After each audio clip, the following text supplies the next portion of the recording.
नमस्कार बच्चों, आज मैं आपको नवजागरण के तहत स्वामी विवेकानंद और स्वामी रामकृष्ण परमहंस के बारे में बताऊंगा। तो आइए समझ लेते हैं। कक्षा 8 के लिए नवजागरण पाठ है सामाजिक विज्ञान में। पहला प्रश्न है कि रामकृष्ण मठ की स्थापना किसने की। पहला प्रश्न है, रामकृष्ण मठ की स्थापना किसने की। उत्तर होगा स्वामी रामकृष्ण परमहंस ने। तो स्वामी रामकृष्ण परमहंस ने रामकृष्ण मठ की स्थापना की। ये मठ है रामकृष्ण मठ।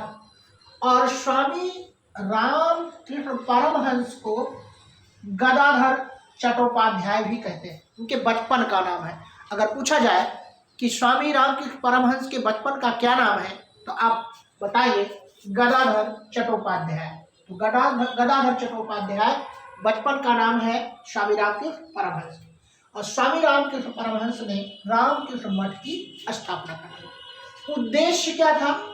वेदांत अर्थात उपनिषद, जहां पर वेदों का अंत होता है उसे कहते हैं उपनिषद। अर्थात वेदांत का मतलब है उपनिषद।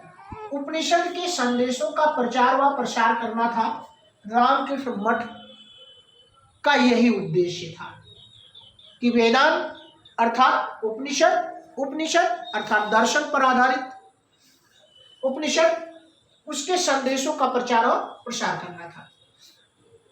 स्वामी रामकृष्ण परमहंस जब 18 साल के हुए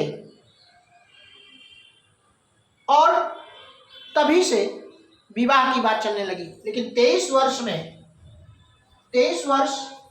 में एक 5 वर्ष की कन्या जिसका नाम था शारदा मणि मुखोपाध्याय, शारदा मणि मुखोपाध्याय, तो शारदा मणि से उनकी शादी हो गई।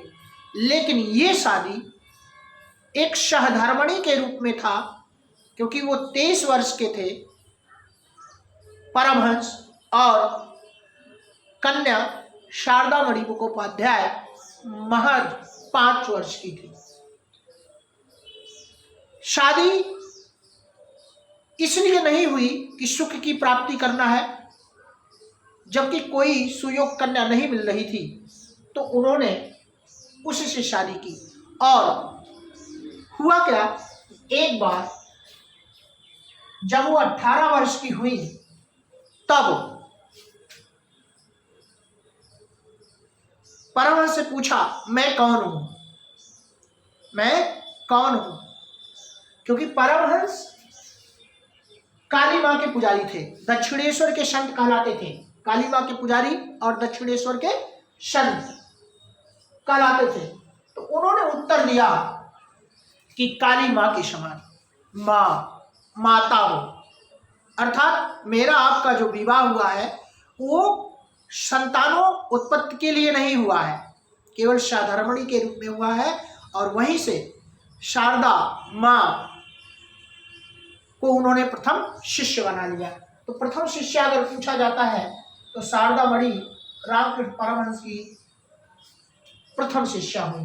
अर्थात सहधर्मिणी के रूप में वो कहा करते थे कि विवाह जो है वो संतानोत्पत्ति के लिए नहीं होनी चाहिए। तो ऐसी सोच वाले रामकृष्ण परमहंस से उनकी शादी हो गई। अब आते हैं रामकृष्ण मिशन पर। यह था रामकृष्ण मठ जिसकी स्थापना स्वामी रामकृष्ण परमहंस ने किया। लेकिन रामकृष्ण मिशन की जो स्थापना है वो कलकत्ता में 1 मई 1897 को हुई। 1 मई 1897 को स्वामी विवेकानंद ने इस मिशन की स्थापना की। इसका मुख्यालय कलकत्ता के बेलूर में बनाया गया, प्रथम मुख्यालय, और दूसरा मुख्यालय बनाया गया अल्मोड़ा के मायावती में। 2 मुख्यालय बनाए गए रामकृष्ण मिशन के। और रामकृष्ण मिशन 1 मई 1897 को स्वामी विवेकानंद ने उसकी स्थापना की। तो कलकत्ता के बेलूर में पहला मठ और अल्मोड़ा के मायावती में दूसरा मुख्यालय। उद्देश्य क्या था? अब परमहंस के उपदेशों और शिक्षाओं का प्रसार करना था। उद्देश्य दो था, वो परमहंस के अर्थात स्वामी रामकृष्ण परमहंस उनके गुरु थे, स्वामी विवेकानंद के, तो गुरु और शिष्य की परंपरा है। रामकृष्ण मिशन का जो उद्देश्य है वो परमहंस के उपदेशों और शिक्षाओं का प्रचार प्रसार करना था, जबकि रामकृष्ण मठ का उपनिषदों के संदेशों का सार्वभौमिक प्रचार प्रसार था। तो उद्देश्य दोनों के अंतर है, दोनों में अंतर है। और आते हैं उनकी सहधर्मिणी के रूप में शारदा मणि मुखोपाध्याय के समाधि के बारे में। उनकी समाधि है कलकत्ता के बेलूर मठ में, और वहीं पर एक मंदिर भी बना दिया गया। शारदा मणि मुखोपाध्याय का एक कथन बहुत ही चर्चित है, विश्व में उनका नाम है इस कथन को लेकर कि अगर मन की शांति चाहिए, मन में शांति चाहिए हो तो सबसे पहले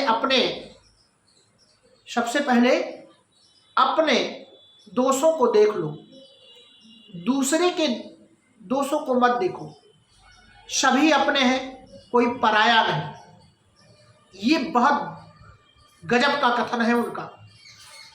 तो आज बच्चों, नवजागरण के तहत मैंने आपको बताया रामकृष्ण मठ, इसकी स्थापना स्वामी रामकृष्ण परमहंस, जो दक्षिणेश्वर के संत कहलाते थे, दक्षिण के पुजारी कहलाते थे, उन्होंने किया। और उनके बचपन का नाम गदाधर चट्टोपाध्याय था। रामकृष्ण मिशन की स्थापना कलकत्ता में 1897 को स्वामी विवेकानंद ने किया। दोनों में अंतर है, स्थापना में और उद्देश्य में। आज के लिए बच्चों इतना ही, मिलता हूँ कुछ नया लेकर के। धन्यवाद, नमस्कार।